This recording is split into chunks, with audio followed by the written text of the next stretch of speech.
Group 2 వాయిదా. APPSC నిర్వహిస్తున్న group 2 పరీక్షను తక్షణమే వాయిదా వేయాలని అభ్యర్థులు కోరుతున్నారు. అయితే పూర్తి వివరాల్లోకి వెళితే ఫిబ్రవరి 25న జరగబోతున్న ఏపీపీఎస్సీ గ్రూప్ 2 పరీక్ష నిర్వహణపై అభ్యర్థులు సిద్ధంగా లేరు అనే విషయం చాలా స్పష్టంగా అర్థమవుతుంది. దీనికి ప్రధాన కారణం నోటిఫికేషన్కి పరీక్షకు మధ్య సమయం చాలా తక్కువగా ఉండటమే. దీని మూలంగా అభ్యర్థులకి ప్రిపరేషన్ సమయం సరిపోవటం లేదు కాబట్టి వాళ్ళు పరీక్ష రాయడానికి చాలా ఆందోళన చెందుతున్నారు. అయితే ఇప్పటికే ఏపీపీఎస్సీ గ్రూప్ 2 వాయిదా పడుతుంది అని సోషల్ మీడియాలో పలు రకాల వార్తలు వచ్చినప్పటికీ వాటికి చెక్ పెడుతూ లేటెస్ట్గా ఏపీపీఎస్సీ స్పందించింది. అయితే ఈ వార్తలకు ప్రధాన కారణం 2 పరీక్షలు ఒకే రోజు నిర్వహించటం.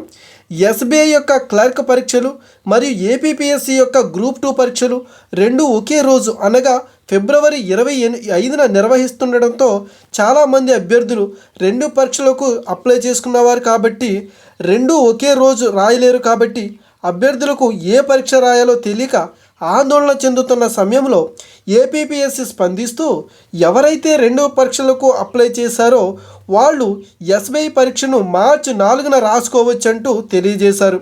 అయితే అభ్యర్థులు మాత్రం గ్రూప్ 2 పరీక్షను వాయిదా వేస్తే బాగుండేదంటూ వాపోతున్నారు. మరి గ్రూప్ 2 పరీక్షకు ఇంకా 5 రోజులు మాత్రమే సమయం ఉన్నందున విపరీతమైన ఒత్తిడికి గురవుతున్నారు. ఎలాగైనా సరే మాకు గ్రూప్ 2 పరీక్షను వాయిదా వేయాలి, మాకు కనీసం 15 రోజుల నుండి నెల రోజుల సమయమైనా ఇవ్వండి, మేము ఇప్పటికిప్పుడు పరీక్షలు రాయటానికి సిద్ధంగా లేమంటూ తమ అభిప్రాయాన్ని సోషల్ మీడియా ద్వారా వ్యక్తపరుస్తున్నారు. ఇప్పటికీ మన టుడే టాకీస్ సబ్స్క్రైబర్స్ కానివ్వండి, అలాగే మరియు మన టుడే టాకీస్ అభ్యర్థులు కానివ్వండి, అయితే చాలామంది గ్రూప్ 2ను వాయిదా వేసే దిశగా మాకు సపోర్ట్ చేయండి అంటూ, మా కోసం వీడియో చేయండి అంటూ తమ ఆందోళన అయితే వ్యక్తపరుస్తున్నారు.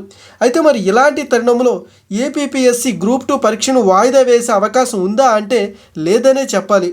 ఎందుకంటే 2 పరీక్షలకు ఒకే రోజు కారణంగా ఎస్బీఐకి రాసిన లేఖలో మేము గ్రూప్ 2ను వాయిదా వేయలేము, కానీ మీరే ఎస్బీఐ పరీక్షను మరొక రోజుకైతే పెట్టండి, మరొక స్లాట్ అయితే పెట్టండి అనేసి అయితే విజ్ఞప్తి చేయడం జరిగింది.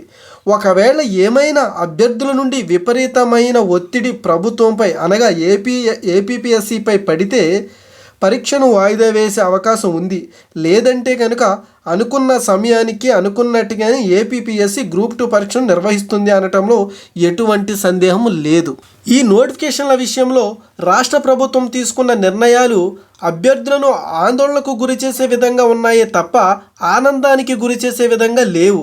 ఎందుకంటే లేటెస్ట్గా విడుదల చేసినటువంటి టెట్ మరియు డిఎస్సి యొక్క స్కెడ్యూల్ విషయంలో కానీ, అప్లికేషన్ విషయంలో కానీ, వెబ్సైట్ మెయింటెనెన్స్ విషయంలో కానీ అస్సలు సంతృప్తికరంగా లేదు అనేది చాలా స్పష్టంగా అర్థమవుతుంది.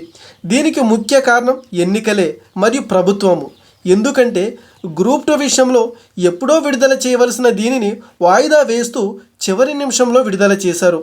ఇక అటు డిఎస్సిలో కానీ టెట్ నోటిఫికేషన్లో కానీ 5 సంవత్సరాల నుండి ఎటువంటి స్పందన లేకుండా తీరా ఎన్నికలు దగ్గర పడ్డ చివరి నిమిషంలో, అంటే దొంగలు పడ్డ 6 నెలలకి కుక్కలు మురిగినట్టు చివరి నిమిషంలో తప్పులు తడకగా డిఎస్సి నోటిఫికేషన్ విడుదల చేశారు.